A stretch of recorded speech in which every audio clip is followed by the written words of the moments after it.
బొమ్మవరం గ్రామంలో ఘనంగా ఎన్డీఏ కూటమి ఇంటింటి సంక్షేమ కార్యక్రమం ముఖ్య అతిథులుగా హాజరైన రైల్వే కోడూరు నియోజకవర్గ టీడీపీ ఇన్ఛార్జ్ అండ్ కూడా చైర్మన్ ముక్కా రూపానందారెడ్డి.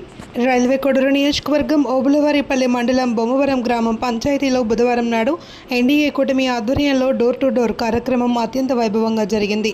ఈ కార్యక్రమానికి ముఖ్య అతిథులుగా రైల్వే కోడూరు నియోజకవర్గ TDP in-charge Kadapa urban development authority కూడా చైర్మన్ ముక్కా రూపానందారెడ్డి హాజరయ్యారు. గ్రామ పంచాయతీకి వచ్చేసిన ముక్కా రూపానందారెడ్డికి సీనియర్ నాయకుల ఆధ్వర్యంలో పూలమాలలతో ఘనంగా స్వాగతం పలికారు. ప్రతి ఇంటికి తిరిగి యోగక్షేమాలు అడిగి తెలుసుకున్నారు. అనంతరం ఆయన మాట్లాడుతూ రాష్ట్రంలో ఎన్డీఏ కూటమి అధికారంలోకి వచ్చిన నాటి నుండి గడిచిన 2 ఏళ్ల కాలంలో అమలు చేసిన అనేక సంక్షేమ పథకాలు ప్రజలకు వివరించారు. తల్లికి వందనం పథకం ద్వారా నియోజకవర్గంలో ప్రతి కుటుంబానికి లబ్ధి ఎంతో చేకూరింది అని అన్నారు.